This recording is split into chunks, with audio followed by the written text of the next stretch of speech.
নমস্কার বন্ধুরা, আপনাদের প্রত্যেককে স্বাগত জানাই আমাদের আজকের এই নতুন ভয়াল এপিসোডে, যেখানে ভয়, রহস্য আর রোমাঞ্চ মিশে তৈরি হয় এক অনবদ্য অভিজ্ঞতা। আপনাদের ভালোবাসা আর নিরন্তর সাপোর্ট ছাড়া এই যাত্রা সম্ভব হতো না, তাই প্রথমেই রইল একান্ত ধন্যবাদ। আমাদের চ্যানেলটি যদি এখনও পর্যন্ত সাবস্ক্রাইব না করে থাকেন তাহলে এখনই সাবস্ক্রাইব করুন এবং বেল আইকনটি প্রেস করতে ভুলবেন না। আর হ্যাঁ, যদি এই গল্পটা ভালো লাগে তাহলে অবশ্যই একটি লাইক দিতে ভুলবেন না এবং আপনার মতামত জানান কমেন্ট সেকশনে। তাহলে চলুন শুরু করা যাক আজকের গল্প। আজ আপনি শুনতে চলেছেন লেখক অপূর্ব সেনের কলমে গ্রাম বাংলার ভূতের গল্প মনা মাঝির নৌকায় এক রাত। গল্পের পোস্টারটি ডিজাইন করেছে চিত্রায়ন। শুরু হচ্ছে মনা মাঝির নৌকায় এক রাত।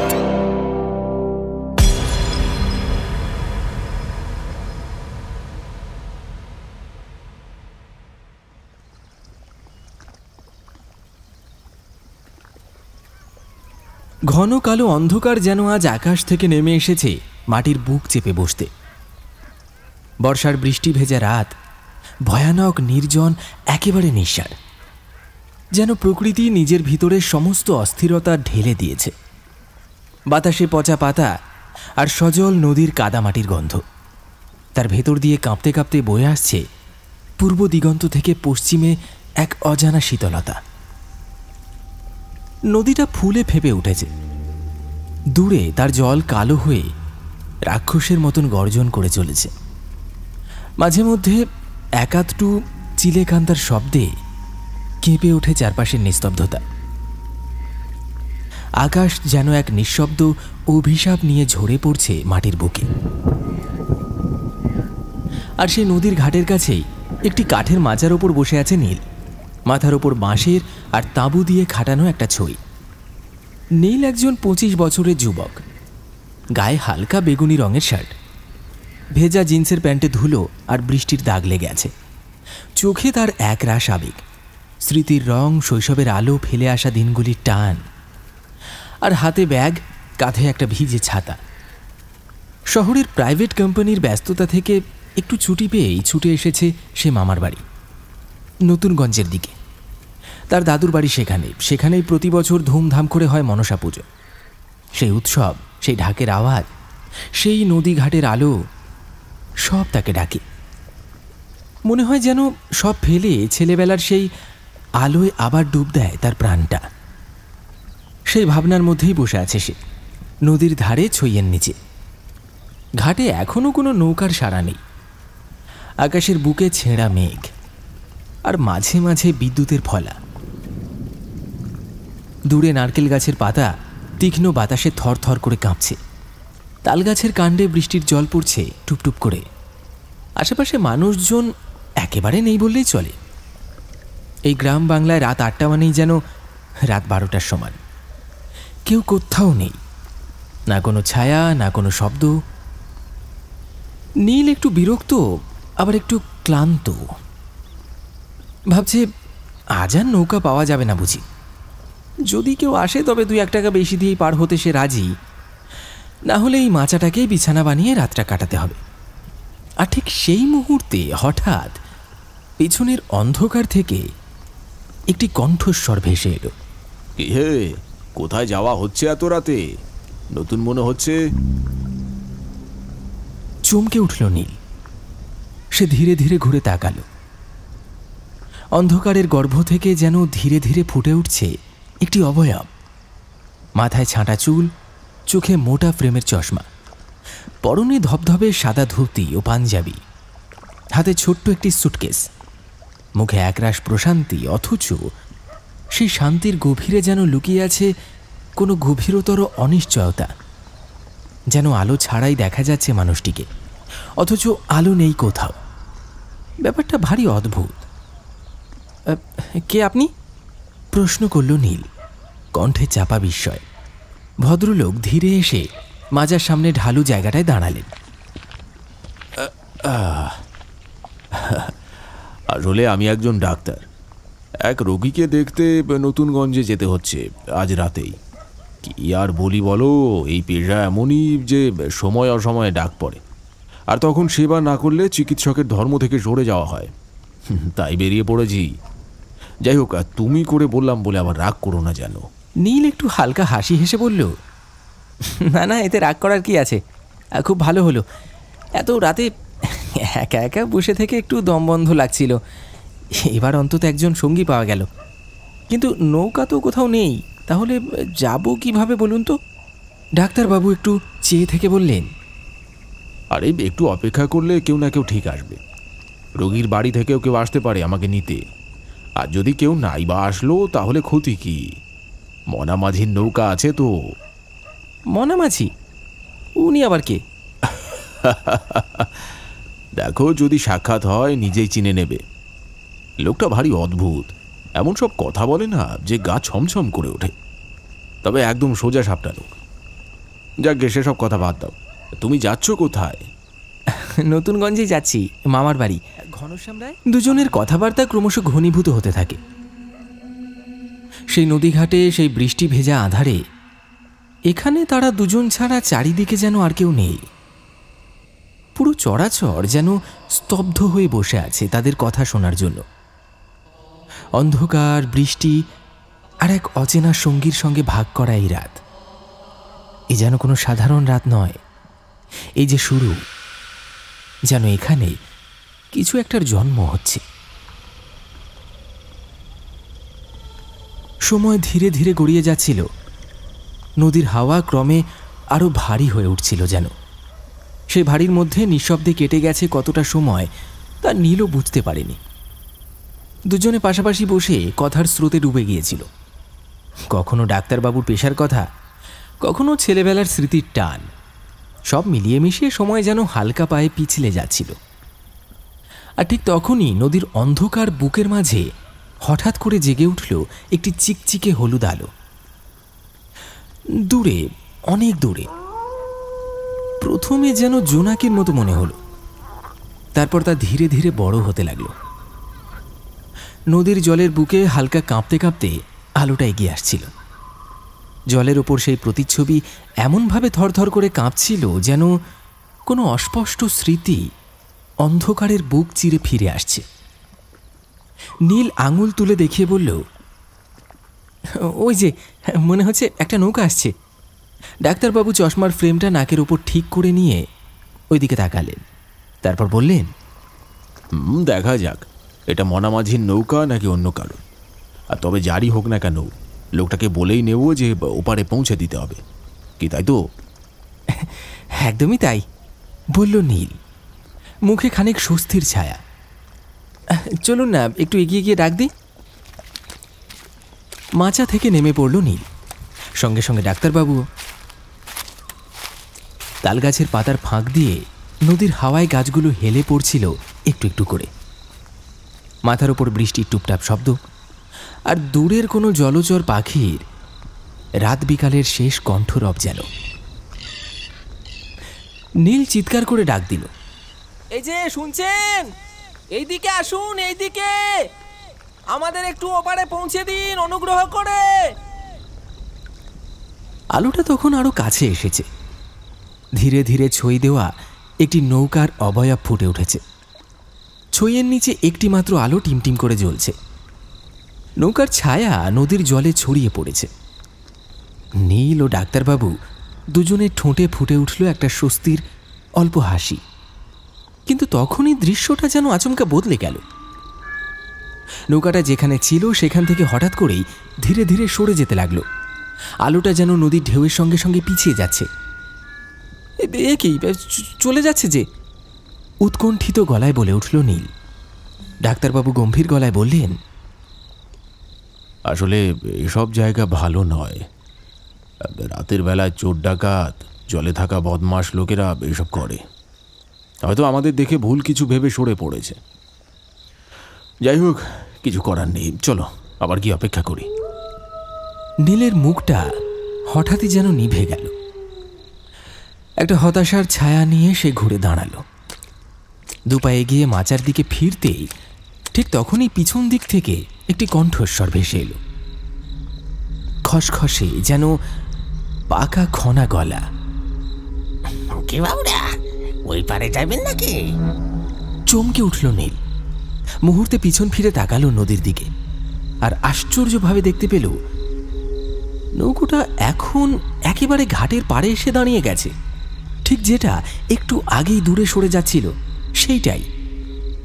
অথচ কেউ কোনো শব্দ টের পায়নি, কোনো ঢেউও ওঠেনি। যেন নিঃশব্দে এক রহস্য তাকে এই পাড়ে টেনে এনেছে।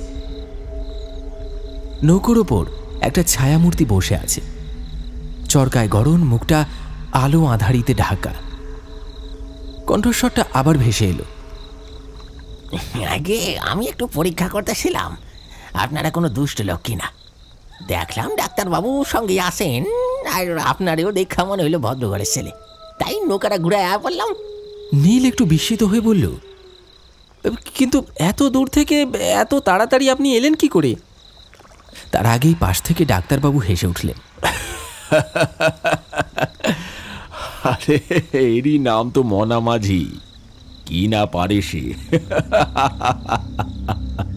সেই হাসির মধ্যে যেন ছিল একটা অদ্ভুত ছায়া, এমন এক স্বাভাবিকতা যা স্বাভাবিকের বাইরে। তবে নীলও হেসে ফেলল, বুঝল এই মাঝির কথাই ডাক্তারবাবু বলছিলেন। স্বস্তি পেল যেন, ভাবল হয়তো বেশি চিন্তা করছে। তারপর ধীরে ধীরে এগিয়ে গেল নৌকার দিকে, ডাক্তারবাবুর পিছন পেছন। ছইয়ের নিচে টাঙানো হ্যারিকেনটা টিমটিম করে জ্বলছে, আলোটা মাঝে মাঝে নিভে যাচ্ছে, আবার জ্বলে উঠছে।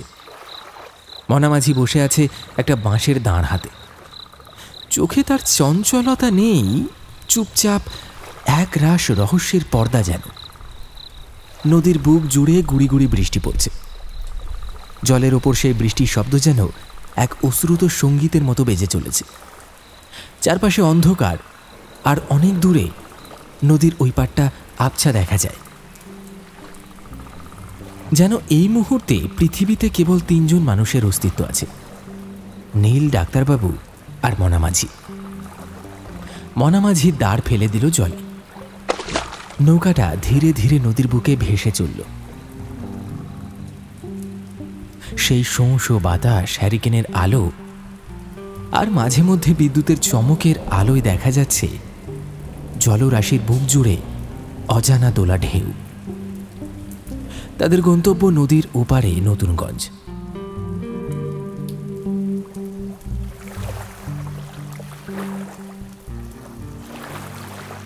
নৌকাটা কিছু দূর এগোতে ডাক্তারবাবু গলা খাঁকারি দিয়ে বললেন, বুঝলে মনাদা, এ হচ্ছে নতুনগঞ্জের ঘনশ্যাম রায়ের ভাগ্নে গো।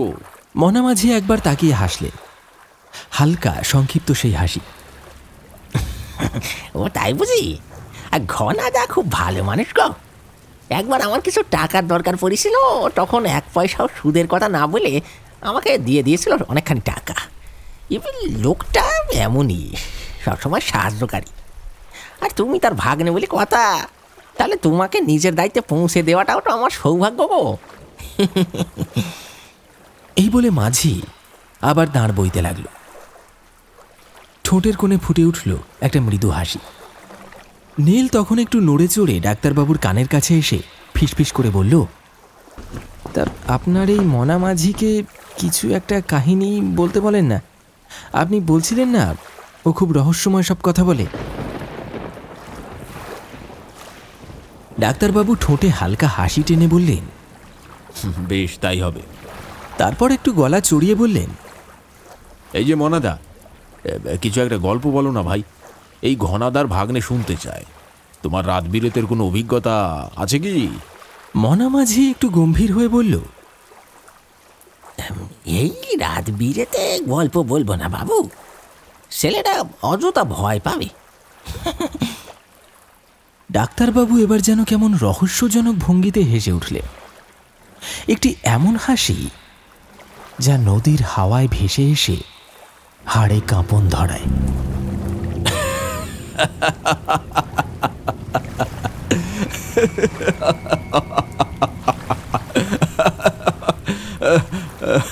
এই নৌকায় ভয় কিসের আবার? বরং ভয়ই তো এই নৌকাটাকে দেখে ভয় পায়। নীল হেসে বলল, আমি অত সহজে ভয় পাওয়ার ছেলে না কাকা। আসলে ভাবছিলাম এইভাবে রাতের বেলায় নদীর বুকে চলতে চলতে নিশ্চয়ই অনেক অলৌকিক ঘটনার সাক্ষী থেকেছ, তাই এমনই একটা গল্প শোনাতে বলছিলাম, যাতে সময়টাও কেটে যায়। আচ্ছা, তোমার ইচ্ছে যখন তখন বলি। তবে এই যে শুধু গল্প নয় বাবু, বলতে পারো আমার নিজের জীবনের এক ভয়ঙ্কর অভিজ্ঞতা। কিন্তু আগে ভাগেই ভয় দেখাতে চাই না, ঘটনাটা আগে শুনে নাও। নৌকার গতি কিছুটা স্লথ হয়ে এসেছে। ছইয়ের ফাঁক দিয়ে হ্যারিকেনের আলো মাঝের মুখে পড়ছে। তাতে দেখা যায় এক অনাগত স্মৃতির আঁচড়। মনা মাঝি নিজস্ব স্বরে ধীরে ধীরে বলতে শুরু করলো তার সেই ঘটনা। আসলে অনেক বছর আগের কথা বাবু। তখন আমি এই নদীতে দিনের বেলায় মাঝির কাজ করতাম, মানুষজনকে পারাপার করতুম। সেই নৌকোটা আমার নিজের ছিল না, ছিল এক মহাজনের। সপ্তাহে একটা নির্দিষ্ট টাকা জমা দিতে হতো, বাকিটুকু যা লাভ হতো আমার।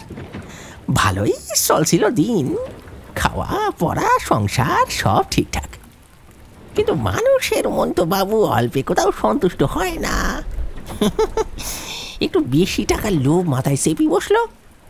ভাবলাম দিনে তো যাত্রী পারাপার করি, রাতটা কাজে লাগাই। এই নদীতে বর্ষার সময় প্রচুর মাছ আসে। জল পাথরের মতো কালো হলেও মাছের গন্ধ ছড়িয়ে পড়ে বালির নিচে। তাই রাতেও নামতে শুরু করলাম নদীতে মাছ ধরার জন্যে। দিনে মাঝির কাজ, রাতে জলে মাছ। অল্প দিনের মধ্যেই মোটা টাকার থলি গুছিয়ে ফেললাম। এমনকি ঘনাদার থেকে যে টাকাটা ধার নিয়েছিলাম তাও একেবারে মিটিয়ে দিলাম। মনটা তখন আনন্দে ভরে উঠেছে। সারাদিন খাটাখাটনি করি, রাতভর নদীতে মাছ ধরি। জীবনে যেন সব কিছু স্বপ্নের মতো চলতেছিল। কিন্তু জানো বাবু, এই মাছ ধরা, এই অতিরিক্ত লোভটাই যে একদিন আমার জীবনের কাল হয়ে দাঁড়াবে, তা কি বুঝেছিলাম তখন? না না না না না, একটুও না। এই বলে মনা মাঝি থেমে গেল। তার কণ্ঠে নেমে এলো এক নিঃশব্দ আতঙ্ক, এক তীক্ষ্ণ নীরবতা। দাঁড় ধরা অবস্থাতেই তার হাতটা যেন কেঁপে উঠল। বাইরে বৃষ্টির ফোঁটা পড়ে নদীর জলে মৃদু টুকটাপ শব্দ করছে, আর সেই শব্দের মাঝে যেন গল্প ঘনীভূত হতে লাগল। নীল আর ডাক্তারবাবু দুজনেই চুপ, যেন একটা অলক্ষ্য দৃশ্যের গর্ভে ঢুকে পড়েছে তারা। মনা মাঝি খানিকক্ষণ থেমে থাকে, তার কুঁজো শরীরটা আরও খানিকটা গুটিয়ে এনে গলায় সুর ভাঙা একটা দীর্ঘ নিঃশ্বাস ফেলে বলে, হ্যাঁ, সেই রাতটা ছিল এক অমোঘ স্মৃতি। জ্যোৎস্নায় ভরা এক নির্জন পূর্ণিমার রাত। নদীর বুকে তখন জোয়ার, জল সিঁড়ির মতো টালমাটাল খেলছিল। যেন সাদা শাড়ি পরা কি একটা নদীর বুক জুড়ে ঘুরে বেড়াচ্ছে। আমি তখন মাছ ধরতে নেমেছিলাম। আমি নৌকা নিয়ে নদীর মাছ বরাবর দাঁড়িয়ে জাল ফেলছিলাম। আর তখনই দূরের পাড় থেকে ভেসে এলো একটা গলার আওয়াজ, কিছু হাঁক ডাক, যেন কুয়াশার মধ্যে মোড়া ছায়ার মতো কেউ ডাকছে। আমি শুনতে পেয়েছিলাম স্পষ্টই। মনে হয়েছিল কারা যেন বিপদে পড়েছে। আমি নৌকার দাঁড় বাইতে বাইতে সেদিকে এগিয়ে গেলাম। কথা বলতে বলতে মনা মাঝির কণ্ঠ যেন আরো ঘন হয়ে এলো। গলায় ছায়া পড়ল জলজ অভিজ্ঞতার, একটা পুরনো ভয় আর লোভের স্পর্শে দাগ লাগা স্মৃতির ছোপ।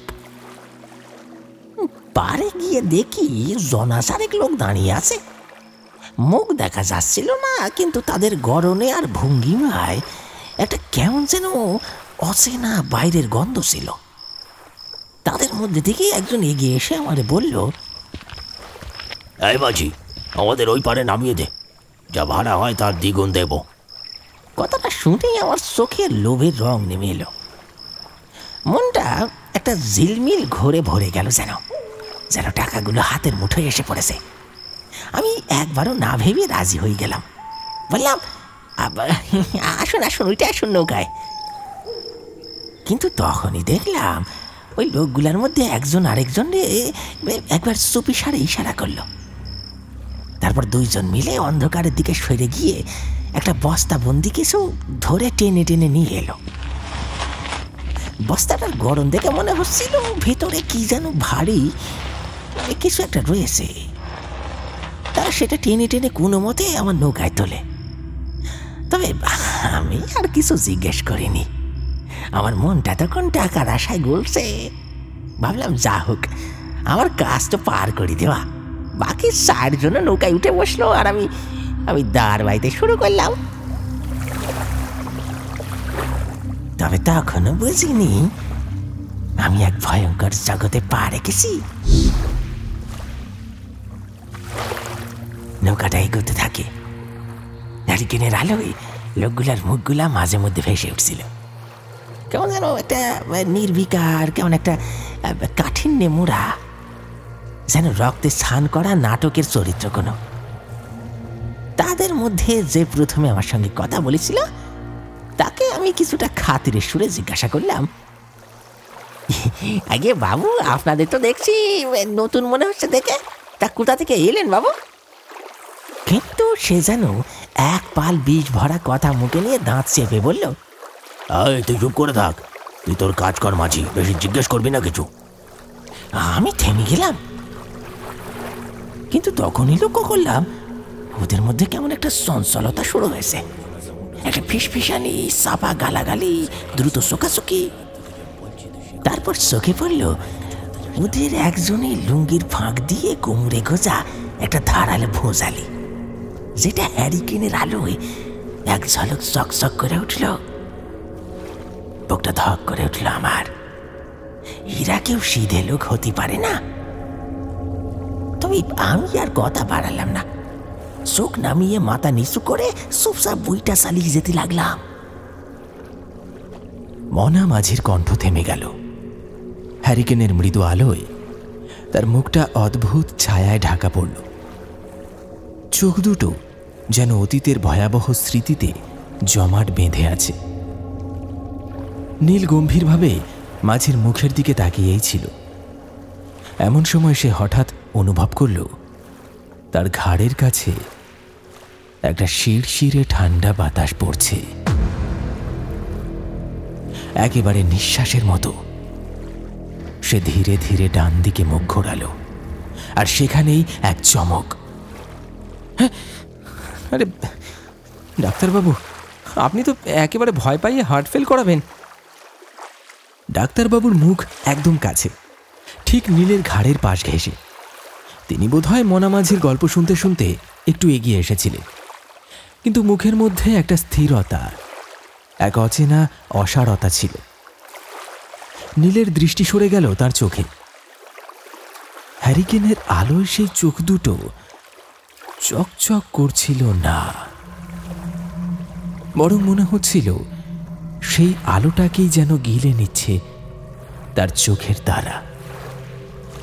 আলোর পরিবর্তে একটা গাঢ় হলুদ অস্পষ্টতা, যেন কোনো পিশাচ আত্মা সেই চোখে বাসা বেঁধেছে। নীলের কাঁধের উপর দিয়ে এক শীতল ভয় বয়ে গেল। ডাক্তারবাবুর হাসি ছিল, কিন্তু সেই হাসি যেন ঠোঁটে আটকে থাকা এক মুখোশ। ভিতরে ছিল অন্য কিছু, ভয়ঙ্কর আদিম কোনো আবরণহীন রূপ।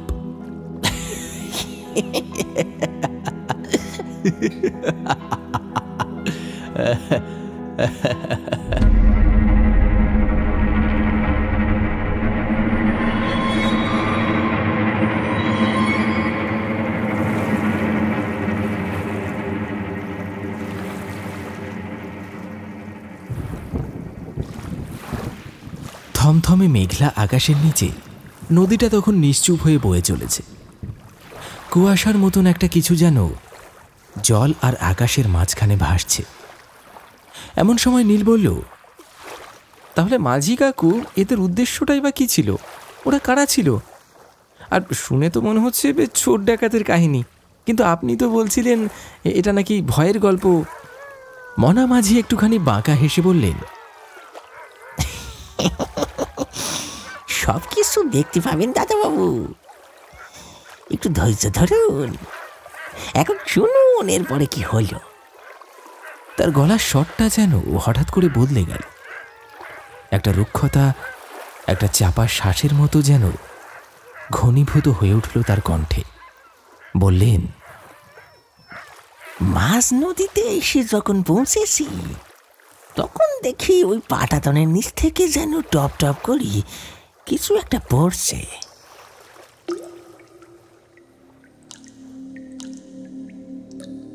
প্রথমে কিছু বুঝতে পারিনি, শব্দটা স্পষ্ট নয়, কিন্তু কানে কেমন যেন কুটকুট করে বিঁধছে। এমন শব্দ তো নৌকার ভিতরে হবার কথা না। আলো কম, তাই ভালো করে দেখতে পাচ্ছি না। তাই একটা বুদ্ধি খাটিয়ে সামনের লোকগুলোর দিকে তাকিয়ে বললুম, বাবুরা একটু হেরিকেনটা এগিয়ে দেন না, এই দাঁতটা ভেঙে গেছে মনে হচ্ছে, নিচে আরেকটা দাঁত আছে, সেটা বার করতে হবে। একজন লোক কিছু না বলে হ্যারিকেনটা আমার দিকে বাড়িয়ে দিল।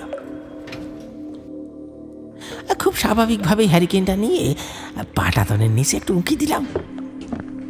আর যা দেখলাম বাবু, যা দেখলাম! মনা মাঝি থামলেন। তার চোখ যেন মুহূর্তের জন্য অতীতের সেই দৃশ্যের দিকে ফিরে গেল।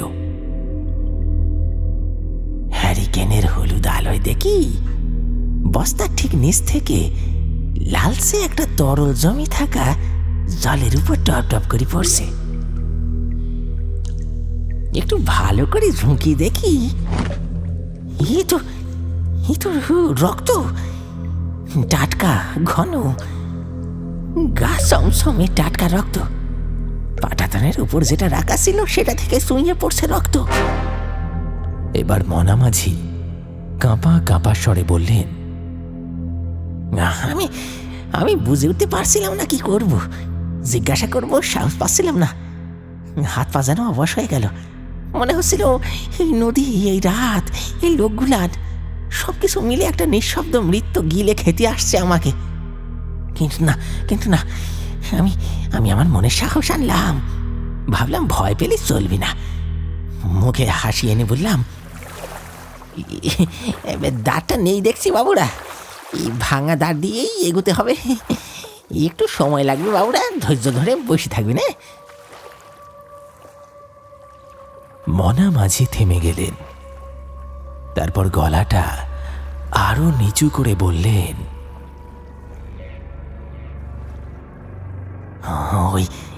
ওই লোকগুলো আমার দিকে এমন ভাবে তাকালো যেন চোখ দিয়ে আগুন ঝরে বেড়াচ্ছে। তারপর ওদের মধ্যে থেকে যে লোকটা সবসময় কথা বলছিল সে কাঁ করে গলায় বলল, নৌকা এত দূর নিয়ে লাভ নেই, এখানেই দাঁড়া, আমরা আমাদের কাজটা সেরে নিই। তবে একটা কথা, যদি কিছু দেখিস এখনই দেখে ভুলে যা, জীবনে আর ওই কথা মনে করার চেষ্টাও করবি না। এই বলে সে বাকি তিনজনের দিকে তাকিয়ে একটা ইশারা করলো। ওরা ঝট করে বস্তাটা টেনে সইয়ের বাইরে নিয়ে এলো। আমার মনে হচ্ছিল এবার বুঝি নদীর জলে আমাকে ঠেলে ফেলে দেবে, কিন্তু না, ওরা বস্তার মুখটা খুলতে শুরু করলো। মনা মাঝির গলার স্বরে তখন একটা ঘূর্ণিপাক, তার মধ্যে আতঙ্ক, কৌতূহল, বিস্ময় সব একসঙ্গে মিশে আছে। আমি সেই বস্তার দিকে তাকিয়ে রইলাম। জানেন দাদাবাবু, বুকের ভিতরে একটা টান ছিল, কেমন যেন আকর্ষণ। জানতে ইচ্ছা করছিল কি আছে বস্তার ভেতরে, চোখ সরাতে পারছিলাম না। আর ধীরে ধীরে বস্তার মুখ খুলে গেল। আর তারপরে আমি যা দেখলাম, ওরা এক এক করে বস্তা থেকে কুচি কুচি করা মাংসের টুকরো বের করে আনছে। কেউ একটা কাটা হাত তুলে ধরলো, কেউ একটা পায়ের অংশ, কেউ বা মানুষের হাতের আঙুল। সেগুলো এক এক করে ছুঁড়ে ফেলতে লাগলো নদীর জলে। দেখলাম সাদা জলের উপর একটা একটা করে মাংস পড়ছে, আর সেই রক্ত মিলিয়ে যাচ্ছে জলে। নদীর রং যেন বদলে যাচ্ছে, একটু একটু করে লাল হয়ে উঠছে। আমার মুখ দিয়ে কোনো শব্দ বেরোচ্ছিল না, চোখ বড় বড় করে তাকিয়েছিলাম আমি। আমার ঠোঁট শুকিয়ে কাঠ হয়ে গেছিল। সেই সময় ওই দলের নেতা আমার দিকে তাকিয়ে ঠোঁটে আঙুল রেখে একটা শব্দ করল। চুপ, একেবারে চুপ। যেন কোনো শব্দ করলে সবকিছু শেষ হয়ে যাবে। আমি আমি দাঁড়িয়েছিলাম নিঃশব্দে। আমার সামনে ঘটে চলেছে এক ভয়াল বিভীষিকাময় দৃশ্য। জলের ধারে 3 জন লুঙ্গি পরা লোক, যেন মানুষের ছায়ায় জন্ম নেওয়া পিশাচেরা, একে একে তুলে দিচ্ছে বস্তা ভর্তি কাটা অঙ্গ প্রত্যঙ্গগুলো কালো জলের বুক চিরে অতল অন্ধকারে।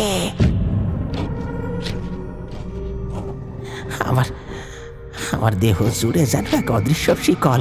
আমি আমি নড়তে চাইছি, কিন্তু পারছি না বাবু, চিৎকারও করতে পারছি না। বুকের ভিতর ভারী কিছু চেপে বসে আছে, যেন কেউ মাটি চাপা দেওয়া মৃতদেহের মতো। আমার ভয়টারে একেবারে গভীরে পুঁতে রেখেছে। বস্তার অর্ধেকটা তখন খালি হয়ে গেছে। হঠাৎ দেখি তাদের মধ্যে একজন, তাদের নেতা বলি মনে হয়, বস্তাটাকে শক্ত করে ধরে ঝাঁকিয়ে দিল কয়েকবার। ভেতর থেকে একে একে নামলো বাকি রক্তাক্ত অঙ্গ প্রত্যঙ্গগুলা, পা, কলজে, পাঁজর, আর শেষটায় হঠাৎই ধপ করে একটা কিছু পড়ে গেল জলের মধ্যে। শব্দটা থেমে থাকা আমার বুক ফুরে এলো।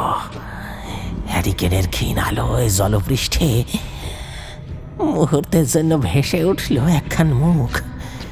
সেই মুখ আমার কণ্ঠনালী থেকে যেন একটা আর্তনাদ উঠে আসতে চাইল।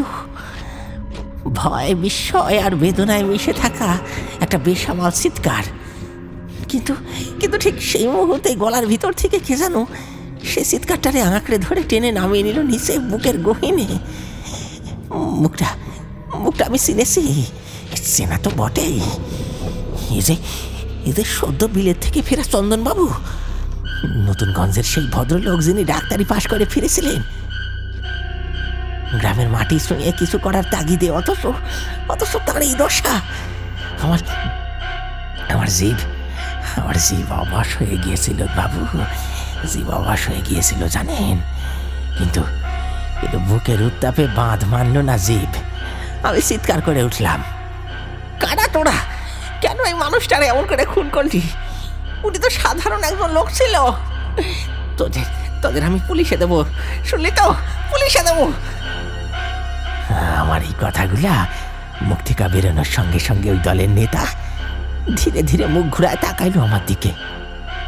চাহনি তো যেন চুনাপুটির উপর দাঁড়িয়ে থাকা ঘোলাটে জলের খুনে পোকা। পিছনে দাঁড়িয়ে থাকা একটা লোকের কোমর থেকে এক ফালি চকচকে ভোজালি বের করলো। তারপর 2 পা এগিয়ে এসে আমার দিকে বলল, কি বললি? পুলিশে দিবি? তোকে কিন্তু বলেছিলাম চুপচাপ বসে থাকতে, কিছু না দেখে ফিরে যেতে। তুই শুনিসনি? তাই তো আজ তোকে শিখিয়ে দিতে হবে। আমার বুকের ভিতর তখন ভয় জমে আছে। আমি নড়তে পারছি না, একেবারে চুপচাপ দাঁড়িয়ে আছি। লোকটা ঠান্ডা রক্ত শীতল স্বরে কইল, এই লোকটা বড্ড বার বেড়ে গিয়েছিল। মদের নেশায় যাদের ধরেছিলাম, যারা মদ খেত আমাদের থেকে নিয়ে, এই লোকটা এসে তাদের জ্ঞান ফেরাতে লাগলো। শালা আমার ধান্দাটা নষ্ট করে দিচ্ছিল। অনেকবার বলেছি কিন্তু শোনেনি। কিন্তু শেষটা তোকে দেখাতে হলো। চোখ বন্ধ করে থাকতে বলা হয়েছিল, কিন্তু তুই তো দেখছি তোতা পাখি। সব পুলিশের কাছে উগলে দিবি, আর তুই ভাবছিস তোকে ছেড়ে দেব? এই কথা বলার সঙ্গে সঙ্গে পিছনে দাঁড়িয়ে থাকা 3 জন একসাথে ভোজালি হাতে আমার দিকে এগিয়ে এলো। রক্তাক্ত মুখ, চোখে পশুর ক্ষুধা। আমি ভয় আর ক্ষোভে চিৎকার করে উঠলাম, তোরা কিচ্ছু করতে পারবি না। তোদের আমি দেখিয়ে দেবো কেমন মজা হয়, দেখিয়ে দেবো।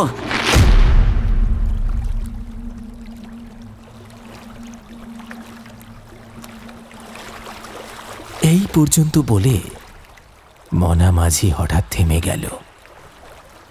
নীলের চোখ বিস্ময়ে থমকে গেল, কণ্ঠস্বর জড়িয়ে এলো উত্তেজনায়।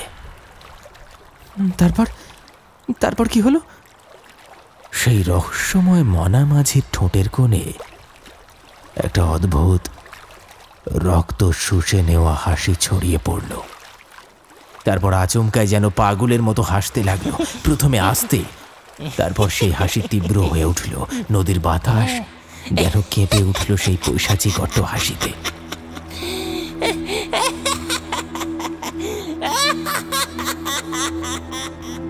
নিশ্ছিদ্র নির্জনতা ঘিরে রেখেছিল নদীর মাঝখানে সেই নৌকাটিকে।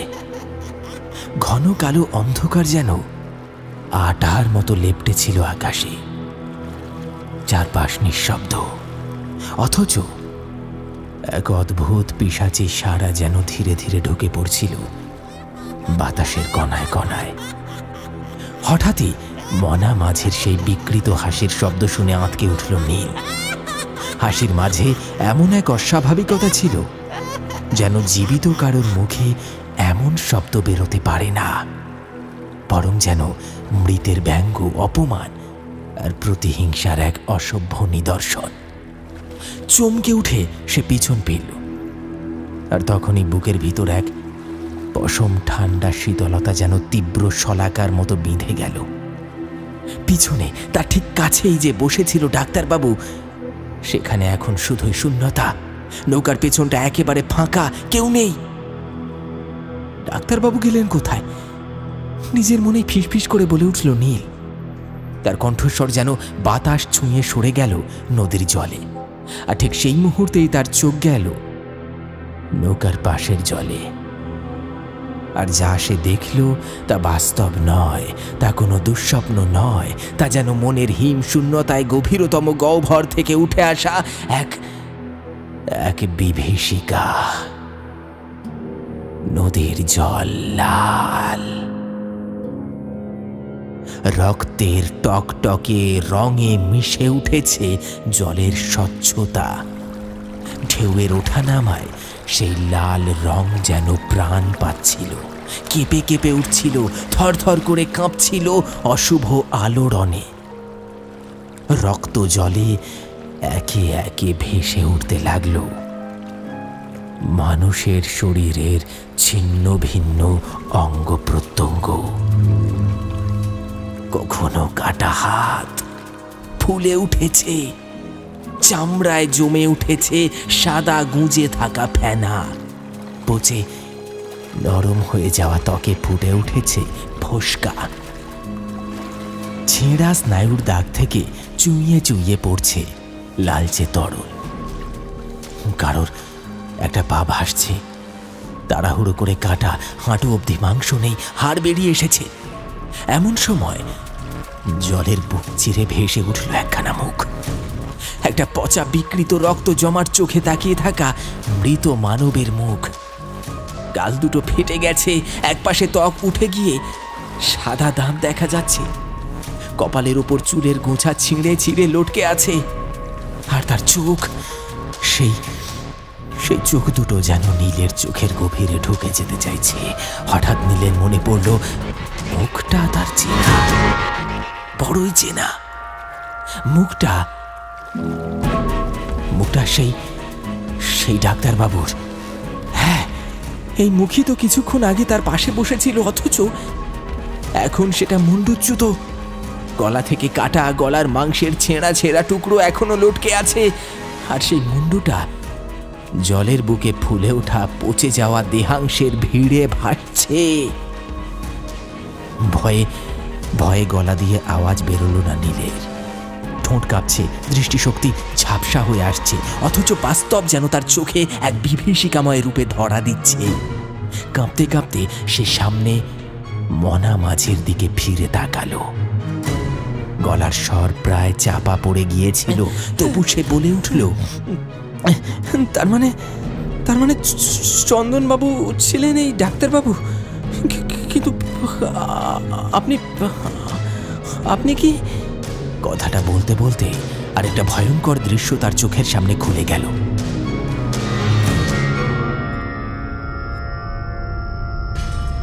মনা মাছির দেহটা আর স্বাভাবিক নেই। তার কোমরের নিচ থেকে শরীরটা যেন ধীরে ধীরে আলাদা হয়ে যাচ্ছে। নৌকার মেঝেতে একটা ভিজে চিঁড়ে যাওয়ার শব্দের মতো করে চামড়া ছিঁড়ে যাচ্ছে। রক্ত গল গল করে বেরিয়ে আসছে সেই ছেঁড়া অংশ থেকে। কোমরের নিচের অংশটা একসময় ধপ করে জলের মধ্যে পড়ে গেল।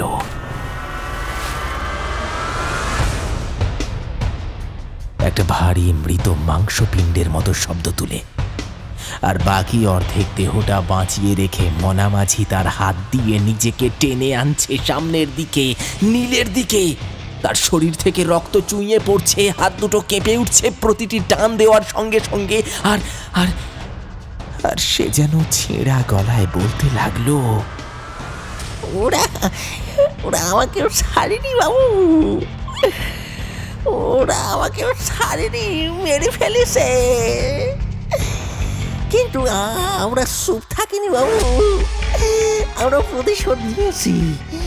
ওই যে ওই পিছনে পিছনে যে পচা মাংসের স্তূপ দেখতে পাচ্ছ বাবু। নীল আরেকবার পিছন দিকে ঘুরে তাকালো। এক মুহূর্তে তার দৃষ্টি সামনে খুলে গেল এক বিভৎস দৃশ্যপট। সেখানে একটা বিশাল পচা মাংসের স্তূপ জমে আছে, যেখানে মানুষের হাত, পা, বুক, কাঁধ ছিঁড়ে ছিঁড়ে ছড়িয়ে রয়েছে, যেন কারা কষায়ের মতন করে কেটেছে, ভেঙেছে, গুঁড়িয়ে দিয়েছে হাড়। সেই স্তূপের একপাশে 4টি কাটা মুন্ডু কেটে ফেলা ফুলের মতো ঝুলে রয়েছে। চোখ উল্টে গেছে, কারো জিভ বেরিয়ে আছে, কারো গালে ঘা, কারোর চোখের কোটর ফাঁকা। জল, রক্ত, মাংস সব মিলিয়ে একটা অন্ধকার। ভয়ঙ্কর গন্ধে ভরে উঠল চারিদিক। নীল বুঝতে পারল ওগুলো এতক্ষণ ছিল না, নাকি ছিল কিন্তু সে দেখেনি, নাকি কোনো অলৌকিক ক্ষমতা দিয়ে এরা একে একে উঠে এসেছে নরক থেকে। সে আবার মনা মাঝির দিকে তাকালো। এবার মাঝি প্রায় নৌকার কিনারায় গিয়ে পৌঁছেছে।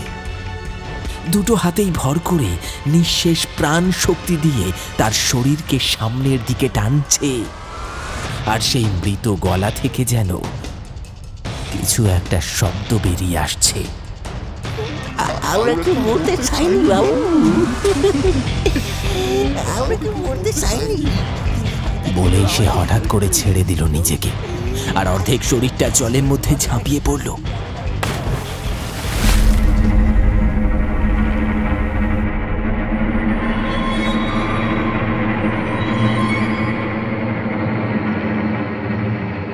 একটা ছ্যাঁত করে ওঠা শব্দ, আর তৎক্ষণাৎ একটা বিকট গা ঘিনঘিনে গন্ধ ছড়িয়ে পড়ল বাতাসে। পচা মাংস, রক্ত আর মৃত জলের কষাই ঘরের মতো এক উৎকট গন্ধে বাতাস ভারী হয়ে উঠল। নীলের দৃষ্টিতে সব ধীরে ধীরে ঝাপসা হয়ে আসছিল। তার মাথা ঘুরছে, বুকটা বুকটা বুকটা ধড়ফড় করছে, গলা শুকিয়ে কাঠ।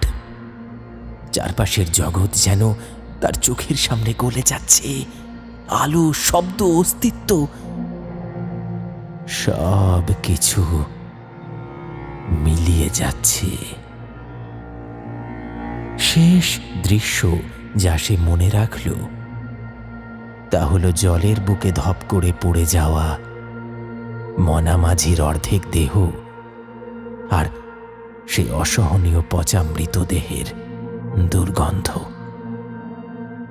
তারপরই নিঃশব্দে, কোনো শব্দ না করে ধীরে ধীরে নীল অজ্ঞান হয়ে পড়ে গেল।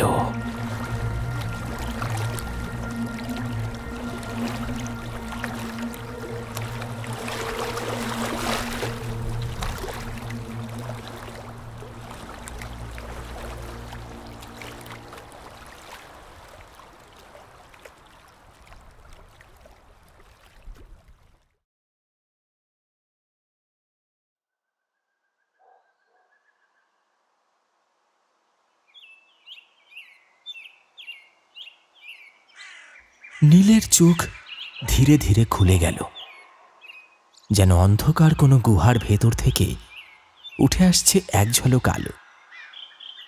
আলো যা চোখে লাগে, কিন্তু তাতেই যেন প্রাণ ফিরে পায় মানুষ। চোখের পাতায় আলোর চাপ পড়তেই সে টের পেল সে শুয়ে আছে একটা পরিচিত কাঠের খাটে। জানলার ফাঁক দিয়ে পড়ে থাকা সকালের আলোয় ঝিমিয়ে পড়া বাতাস ঘরে একটা অদ্ভুত শান্তির আবেশ তৈরি করেছে। আর সেই আলোয় আবছাভাবে স্পষ্ট হয়ে উঠেছে চারিদিকে কিছু চেনা মুখ। কে যেন বলছে, চারিদিকে কোলাহল, কিন্তু সেই কোলাহলের মধ্যেও একজোড়া মমতাময়ী হাত নীলের কপালে স্নেহ ভরে হাত বুলিয়ে চলেছে। চোখ সরাতেই দেখতে পেল তার দিদিমা। বয়সে ভারাক্রান্ত হলেও চোখে মুখে একই রকম স্নেহের দীপ্তি, যেন ছেলেবেলার সেই শীতের দুপুরগুলোতে দিদিমার কোলে ঘুমিয়ে পড়ার স্মৃতি আবার ফিরে এসেছে। নীলের ঠোঁট যেন শুকিয়ে এসেছে, কণ্ঠে ফিসফিসে স্বর, দিদিমা, আমি আমি কি বেঁচে আছি? দিদিমার চোখে জল টলমল করে উঠল, কণ্ঠে ছলো ছলো সুর। ওরকম কথা বলতে নেই দাদু ভাই, তুই ফিরে এসেছিস এটাই তো আশীর্বাদ। কিন্তু কি হয়েছিল তোর কাল রাতে? নীল ধীরে ধীরে জড়িয়ে পড়া গলায় দিদিমার দিকে তাকিয়ে রাতের সেই ঘটনাগুলো সংক্ষেপে বলে ফেলে। তার কণ্ঠে ছিল অবিশ্বাস আর কাঁপা কাঁপা নিঃশ্বাস।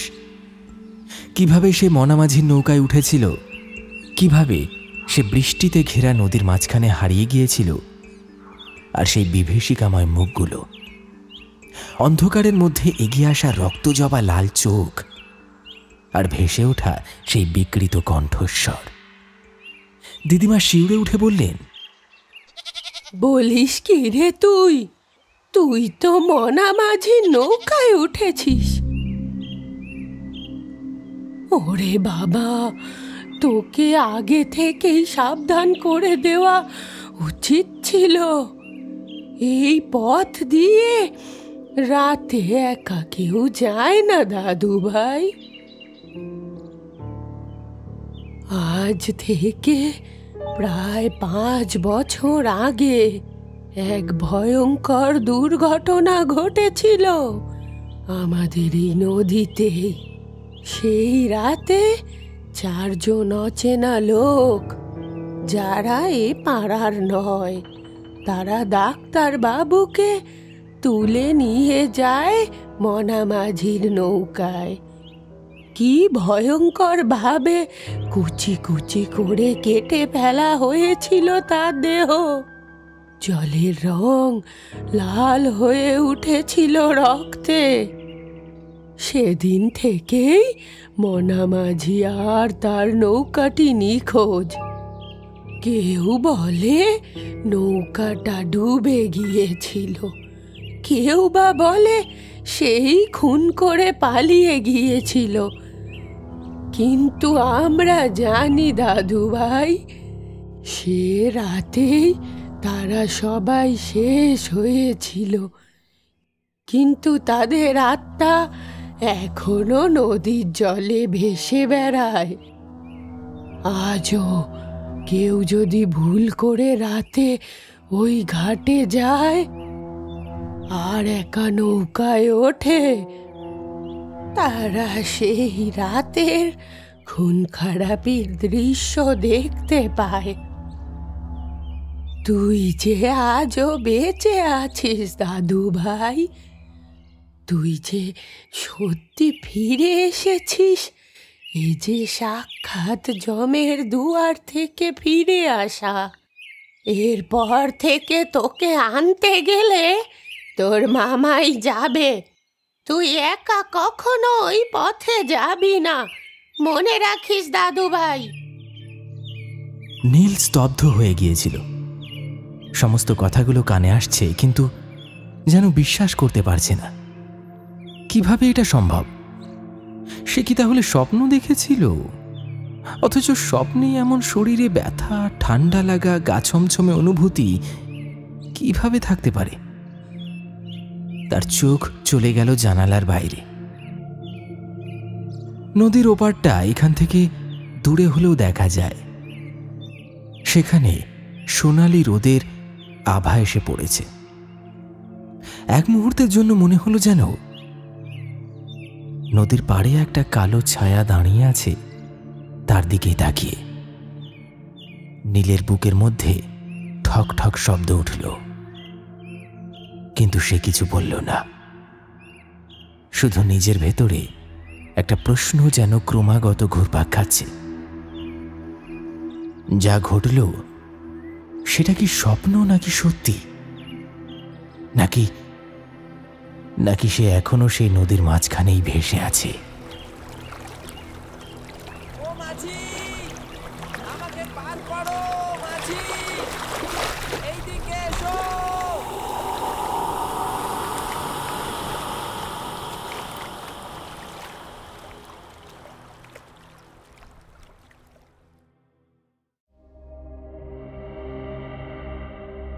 শুনলেন মনা মাঝির নৌকায় এক রাত।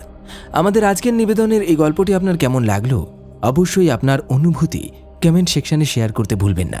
তাহলে চলুন একবার ঝটপট দেখে নেওয়া যাক আমাদের গত এপিসোডে কারা কারা সঠিক উত্তর লিখে কমেন্ট করেছিলেন। আমাদের গত এপিসোড ডমরু বাউলে সঠিক উত্তর লিখে কমেন্ট করেছিলেন মুন্না রুই দাস, তামানেশ দাস, রনি দাস, শুভঙ্কর রয়, মিঠুন, মানিক সিং, মিলন দোলাই, শুভঙ্কর ঘড়ুই, আসাম থেকে রাজ, মোহাম্মদ মসিরুদ্দিন রহমান, সৌমেন দে, অজয় সরকার, মধুমিতা, অর্পিতা কর্মকার, কারিবুল ইসলাম, চন্দন দাস, মিন্টু মণ্ডল, গণেশ দাস, মিঠু দাস, রিয়া দাস, শঙ্কর মণ্ডল, পূজা মণ্ডল, হেমন্ত মণ্ডল, সার্থক মণ্ডল এবং মানস জানা। আপনাদের সকলকে অনেক অনেক ধন্যবাদ জানাই আমাদের গল্পগুলি নিয়মিত শোনার জন্য।